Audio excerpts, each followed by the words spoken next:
people, welcome back to my YouTube channel. I am so excited to be making this video here for you today. It's one of the big reasons why I actually started my YouTube channel.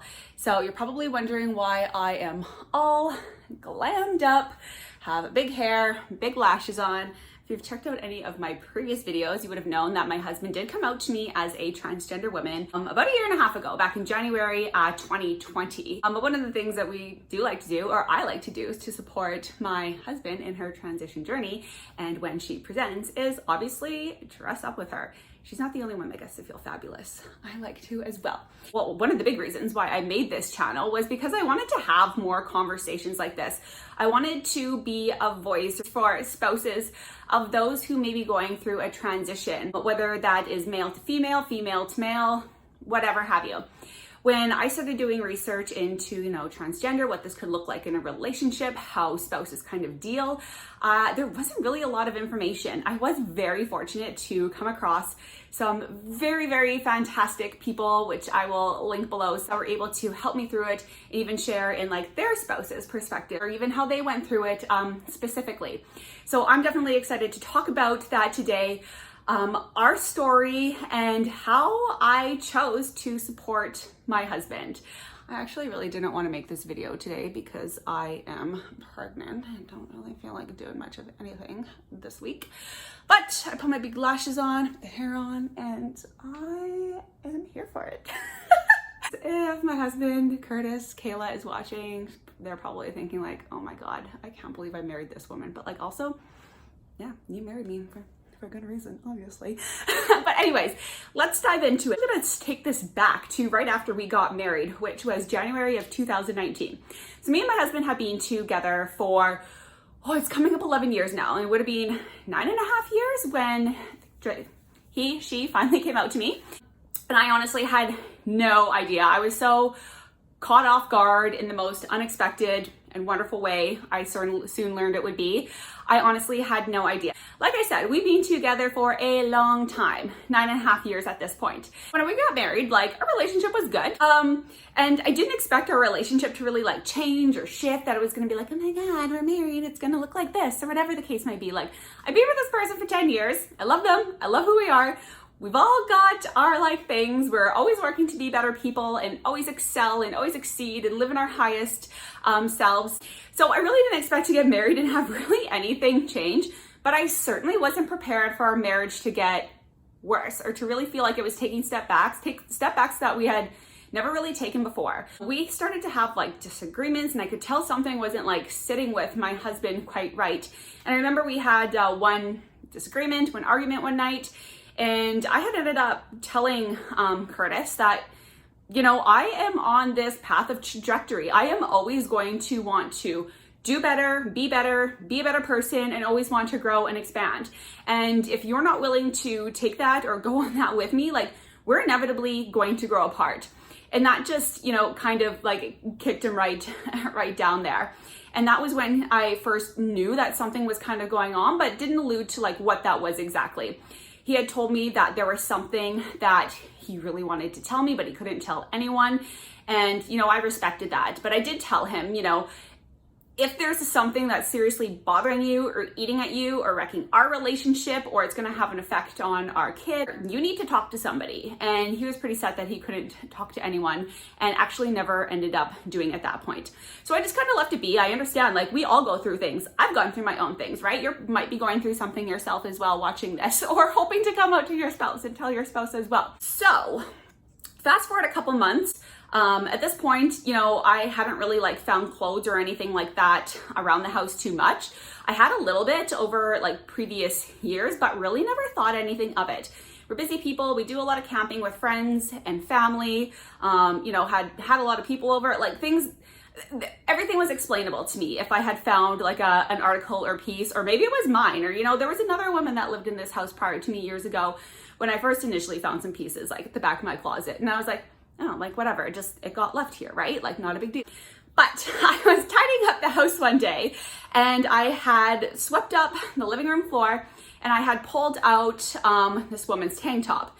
And I was like, WTF? Like, I maybe had one that resembled this, but this is definitely not mine. Like, if I did, I definitely got rid of it like some time ago. I don't have a shirt like this. Like, whose is this? So I called my husband and he had told me like, no, I don't know whose it is. Like, ask Rylan and his friend.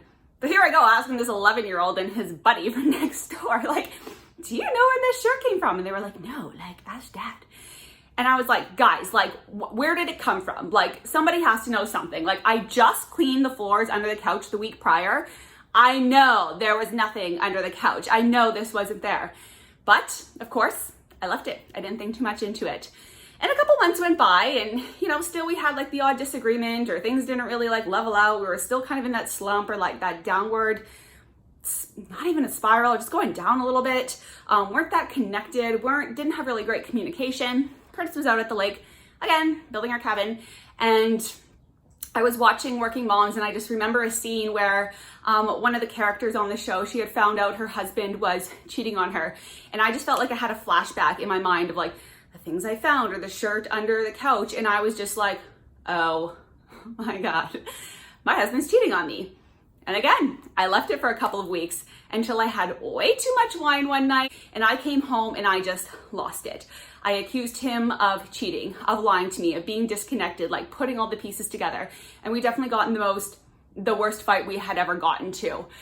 And still, I left it. It wasn't until a month later when we were in Cuba and I had caught him smoking. Curtis had always like struggled with smoking, quitting, starting smoking again. I had caught him like several times smoking behind my back, and like I know it's a hard habit to stop, but like at the same time, like talk to me about it. I'm your wife. Like I'm a pretty understanding person. So I caught him in Cuba like smoking, and I knew like something was up in Cuba. So every time I opened the door, like he'd come in and I tell him, every time you open that door, it smells like a cigarette. And I was completely gaslighted. I started to feel like I was crazy in my head. I had all these assumptions about cheating and finding the shirt and the smoking, and it's like, well, no one's admitting anything to me. Like, am I just crazy? And like that was enough. I was like, you know what? I feel like I'm being lied to. I feel like you're not being truthful with me. I don't trust anything that comes out of your mouth right now. And I ended up going for a walk and having a heart-to-heart with a really fantastic older lady that we had met on the trip, and really didn't want to go back to the room, but I need to go and pack up. We were coming back to Saskatchewan that night and had a long day of travel ahead of us, and our bus was leaving in like T-minus an hour. So I went back to the room and Curtis just looked at me and there was like just a sunken look in his face, something I've never seen before. And he's like, I need to talk to you like right now.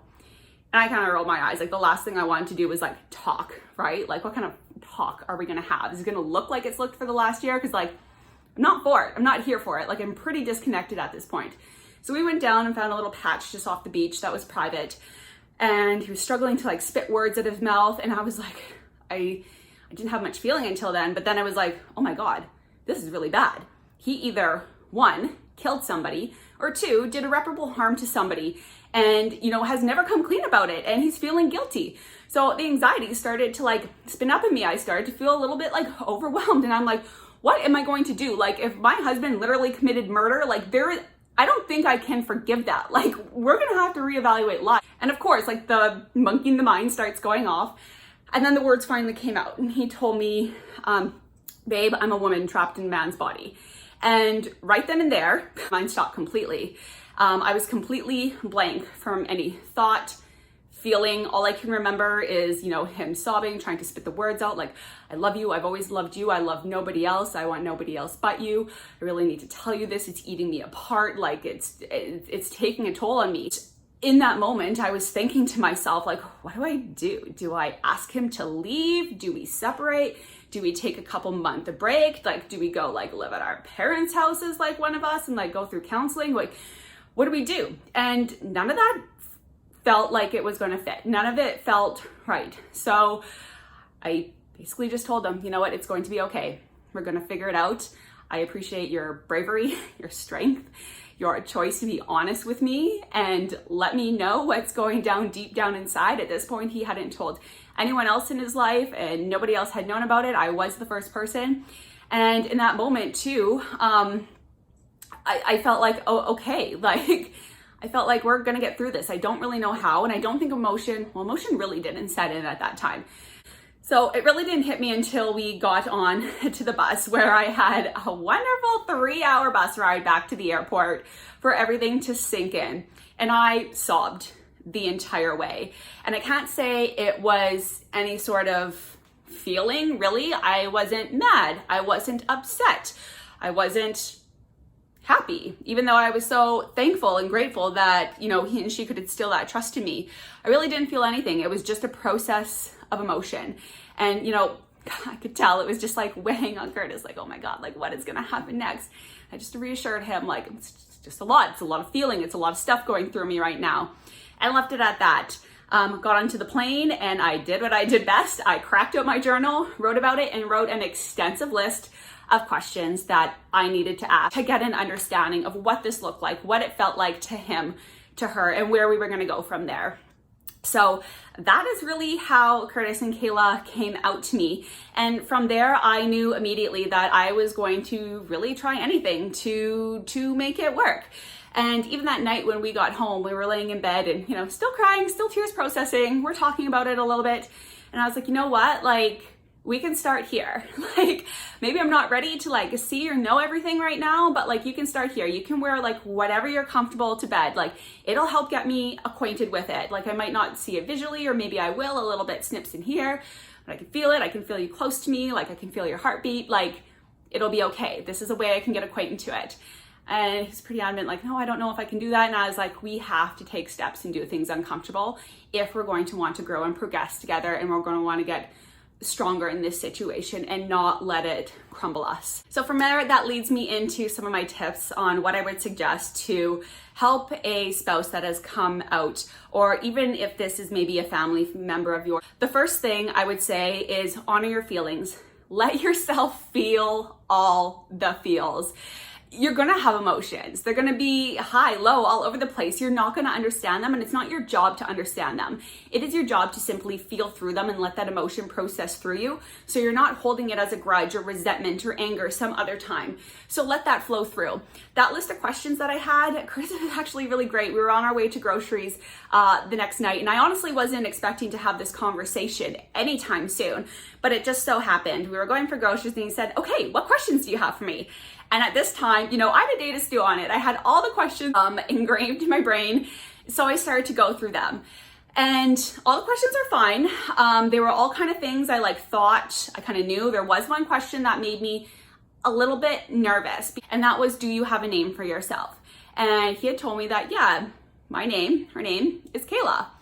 And I thought on that for a second. I was like, you brought that name up when we were talking about baby names. You were like, oh, I like the name Kayla. And I was like, no way too many Kaylas, no way. But that name is when it really hit me. I went home that night, unpacked the groceries. Curtis could just tell I was just feeling a lot of stuff, and he was so sweet. He ran me a bath and lit, probably 30, 40 candles all over the place, put bubbles in there, essential oils, and I just sat in there and I sobbed. I cried. Again, at this point, I didn't really have any feeling. And I don't think that's necessarily a bad thing. I know a lot of people actually feel like they're grieving the loss of someone or someone that they knew.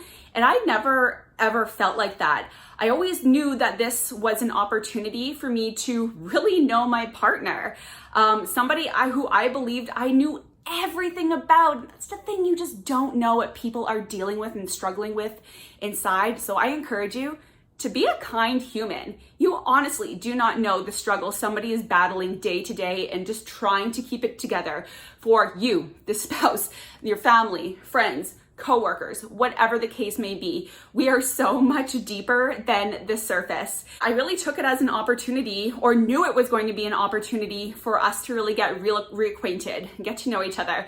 I heard really great things throughout different relationship coaches, podcasts, and books that I read, that there are these intervals throughout a relationship where we do shift and we change and we grow as people. Change is inevitable. Change is the only constant in life. So if we're not willing to accept that, we're really not willing to accept anything in life.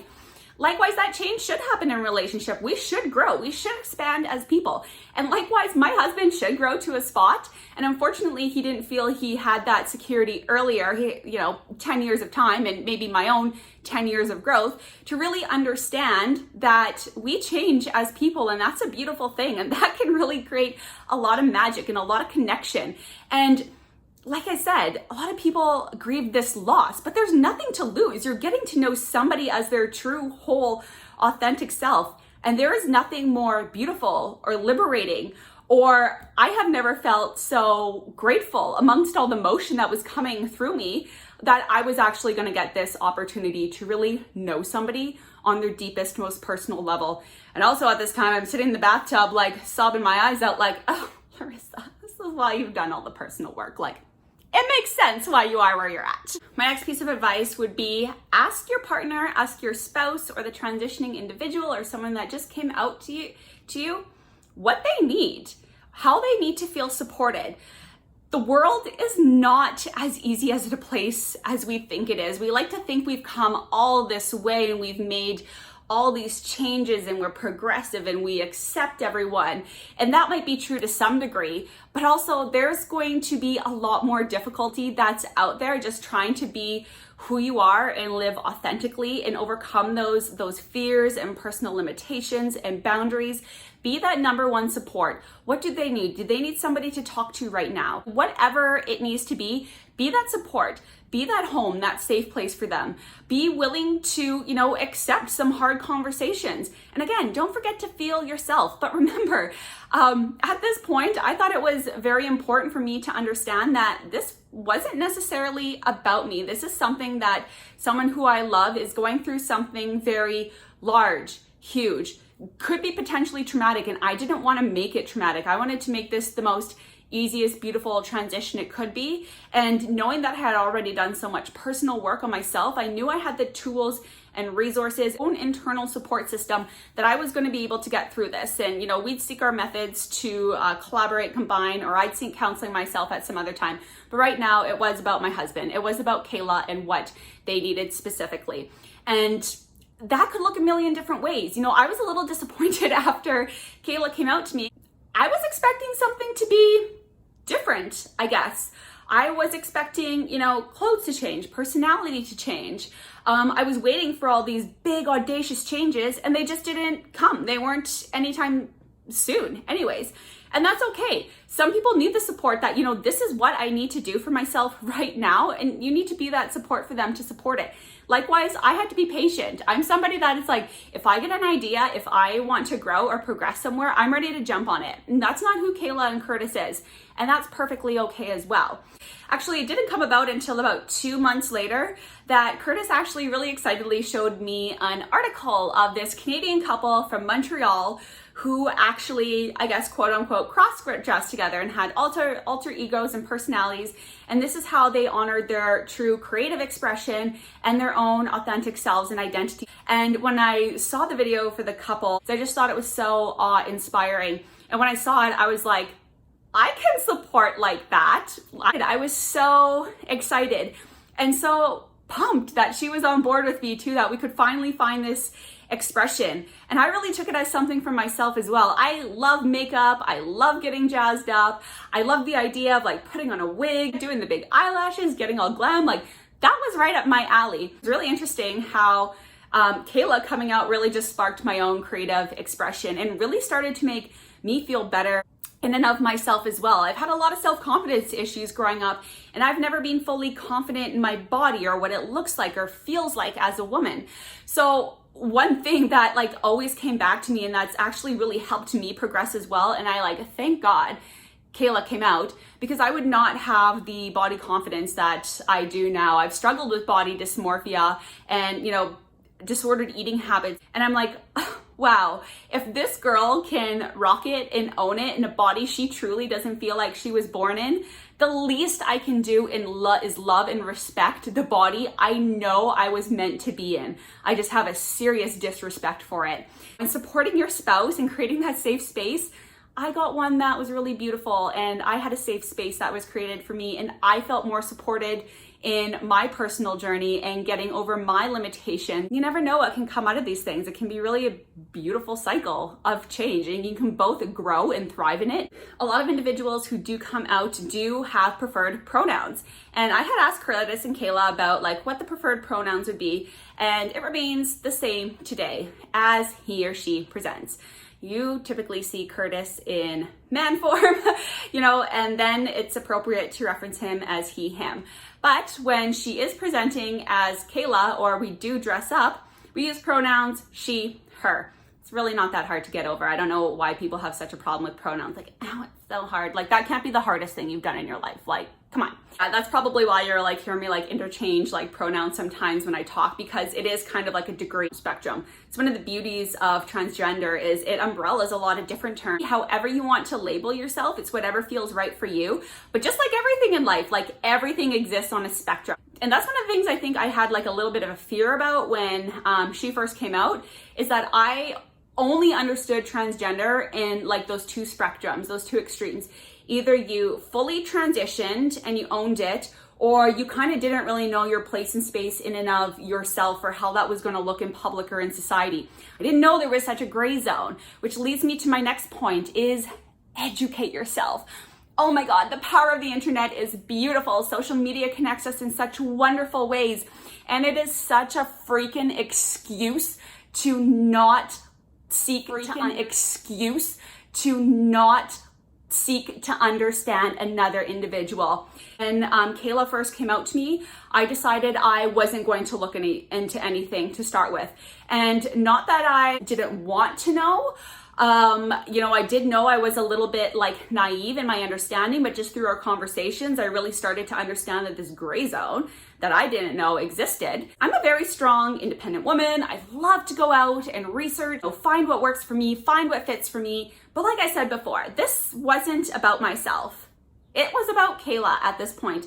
And I strictly wanted to hear what this meant to her, what this was going to look like to Curtis, and how he or she really felt to live and present. And I was gonna follow suit with that. Once I started like looking into the couple from Montreal that cross-dressed, I also started looking into Instagram and finding other spouses through like hashtags and functions. Some people who were amazing support, not know how important you are to me. And a big shout out to one of my really, really, really good friends, Elan. You are amazing. You're an incredibly strong woman, and I am so grateful our paths had crossed. I'm so grateful that we've even got to meet each other in the last year, and I just know this is going to be a lifelong friendship. We connect on something that just a lot of people just don't have the understanding of, and will never have the privilege to understand or live what we live in. It's really beautiful, and I'm so happy I get to spend that with such an amazing person. And Chase is phenomenal as well. You two just rock. There's no shortage of stories out there. You are plain naive and don't want to learn and want to be stuck within your own bubble. Like, get out there. The world is a beautiful, colorful place. Each one of us is unique in and of itself. And that's beautiful. That should be expressed. We should be able to live in our own authentic and creative beings and be able to share that with the world. And let that be an avenue for others to fully express and live in their best selves as well. So I really hope you enjoyed this video. If you did, please give it a thumbs up. Make sure you hit subscribe. I do post new videos every week, and I would love. Thank you so much for tuning in. I really appreciate your support, and we will see you in the next one. Bye.